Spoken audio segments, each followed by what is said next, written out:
प्रिय मित्रों, हम दैनिक अब गरुड़ पुराण की कथा आपको सुनाते हैं। आज गरुड़ पुराण का 2वां अध्याय आपको हम सुनाते हैं कि गरुड़ जी ने कहा कि हे भगवान, यमलोक कितना दुखदाई मार्ग है, जीव उसमें पाप करने से वहां कैसे जाता?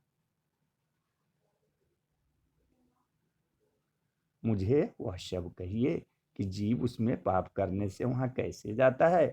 तो श्री भगवान जी ने कहा कि हे गरुड़, यमलोक मार्ग अत्यंत कष्टदायी है।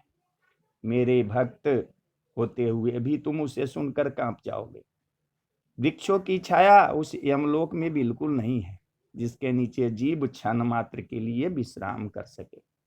वहां अन्न आदि भी कुछ नहीं है, जिसे खाकर जीव अपने प्राण का निर्वाह कर सके। वहां कहीं जल भी दिखाई नहीं देता, जिसे प्यास से बिल्कुल प्राणी पी सके। हे खगश्रेष्ठ, 12 सूर्य उस लोक के प्रलय काल के समान तपते हैं। वहां जीव हवा और ठंडक से अत्यंत पीड़ित होता है। कहीं बड़े बड़े भयानक और विषैले सांपों से कटाया जाता है, तो कहीं कांटों से बिधाया जाता है। कहीं कहीं चिघाड़ते सिंह, व्याघ्र और खूंखार कुत्तों से खिलाया जाता है। कहीं जहरीली बिच्छुओं से कटाया जाता है और प्रज्वलित अग्नि से जलाया जाता है।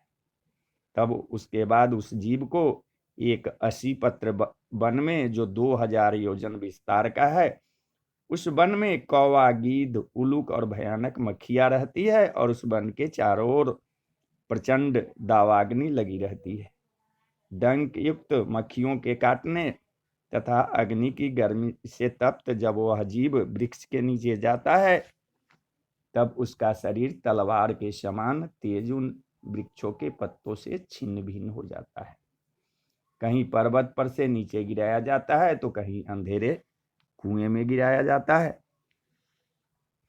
कहीं छुरों की धार के समान तीक्ष्ण मार्ग में पैदल चलाया जाता है। कहीं कहीं नुकीले कीलों के ऊपर से चलाया जाता है, तो कहीं जल में, कहीं जोक से भरे कीचड़ में गिराकर उनसे कटाया जाता है। कहीं अंधकार युक्त गुफाओं में गिराया जाता है, कहीं जलती हुई कीच में गिराया जाता है, कहीं तवे के समान जलती हुई पृथ्वी पर, और कहीं जलते हुए बालू पर चलाया जाता है। तो कहीं अंगार के समूह में झोंका जाता है, कहीं जहरीले धुएं से व्याप्त मार्ग से चलाया जाता है।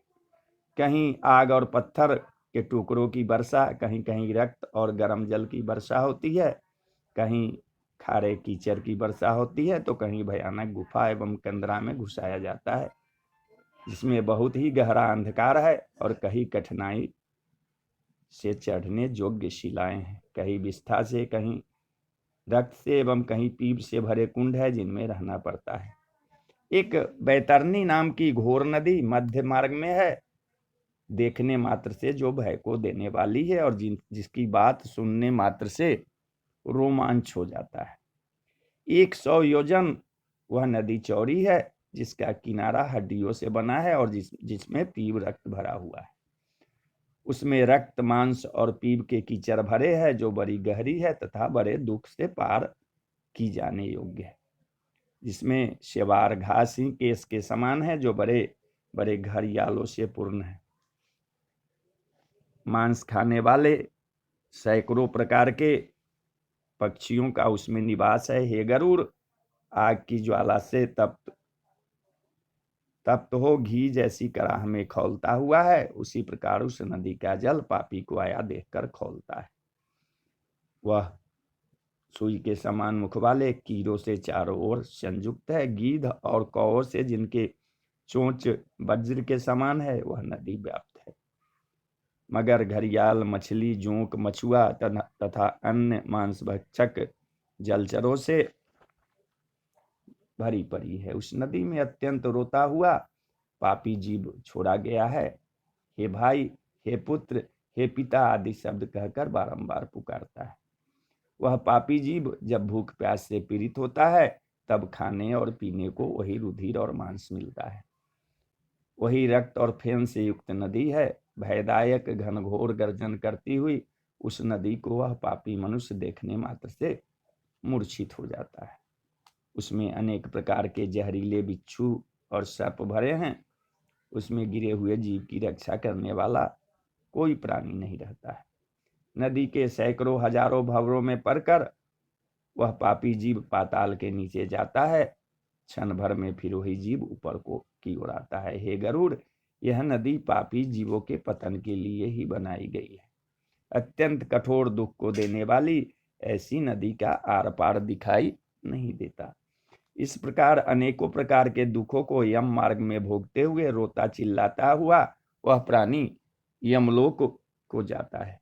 यमदूत किसी को फांसी में बांधकर, किसी को शस्त्रों से भेदकर और किसी को अंकुशों से खींचकर पापियों को यमलोक ले जाते हैं।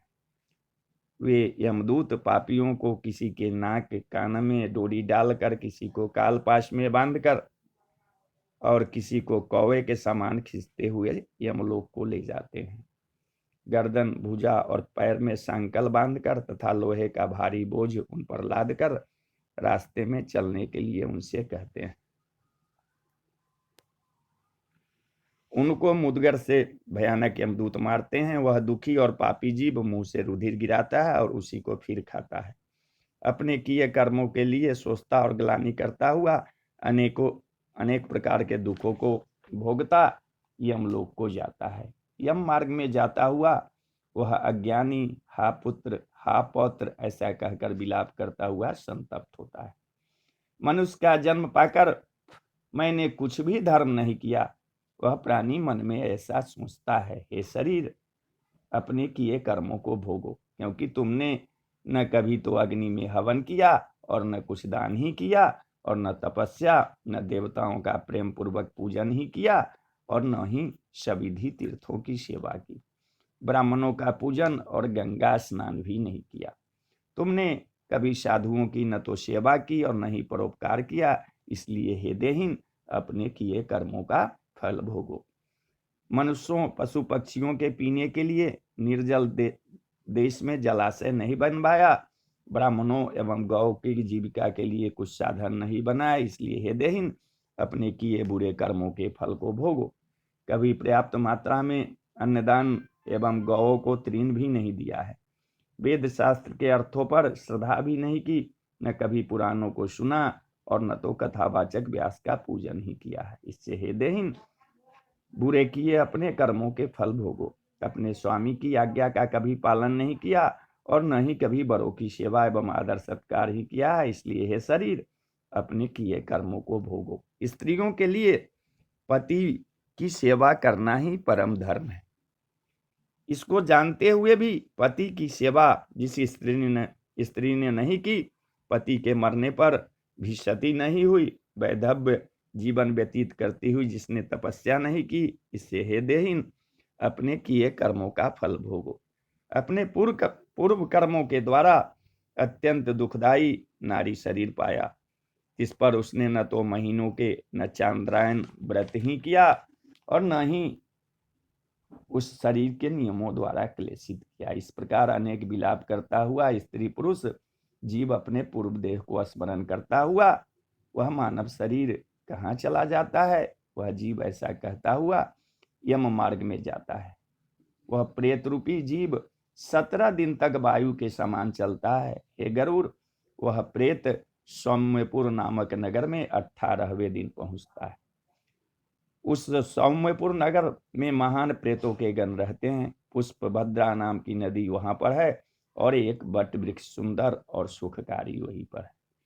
वहां पर जीव यमदूतों के साथ विश्राम करता है और स्त्री पुत्र आदि के सुखों को स्मरण करके दुखित होता है। मित्र, धन, नौकर, स्त्री आदि की चिंता करता है। वहां के यमदूत तब कहते हैं कि स्त्री, पुत्र, भृत्य, धन इत्यादि सुख भोगने वाले कहाँ है। हे मूर्खों, अपने किए कर्मों के फल को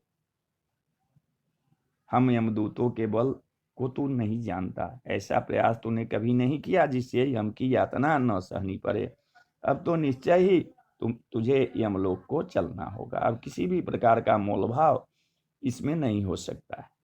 बालक भी यमलोक को जानते हैं। तूने यम की यातना क्या सुनी नहीं थी? ब्राह्मणों के मुख से क्या कभी पुराण भी नहीं सुना? ऐसा कहकर यमदूत मुदगरों से मारते हैं और वह मूर्छित होकर गिरता है, फिर उठता है और तब वह दौड़ने लगता है और फिर फंदे से बलपूर्वक यमदूतों द्वारा घसीटा जाता है। वह जीव 13वें दिन घर से चलता है, 18वें दिन सोमपुर नगर में पहुंचता है। वहां पहुंचकर स्नेह अथवा श्रद्धा पूर्वक पुत्र पौत्रों द्वारा दिए मासिक श्राद्ध का भोजन करता है। फिर श्रीपुर को गमन करता है। श्रीपुर में यम के स्वरूप को धारण करने वाला जंगम नाम का राजा है, उसको देखकर भयभीत हो जाता है और वही विश्राम करता है।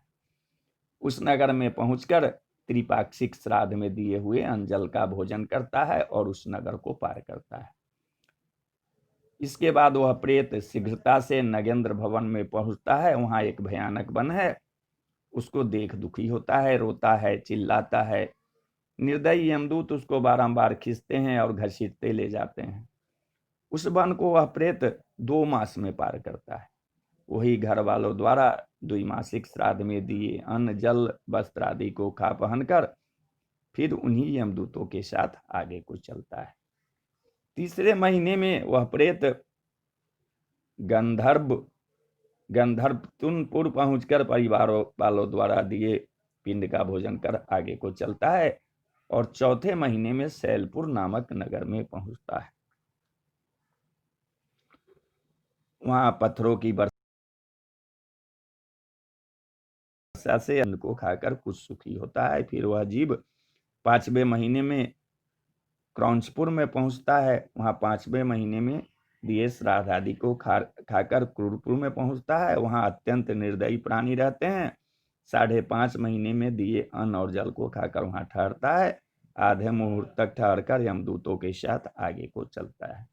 वहां आधा मुहूर्त तक ठहरकर यमदूतों के ताड़न से कांपता, अति दुखित होता वह यमदूतों से घसीटता हुआ उस नगर से चलता है। वहां से चलकर चित्रभवन नामक शहर में पहुंचता है, जहां विचित्र नामक यमराज का छोटा भाई राज्य करता है।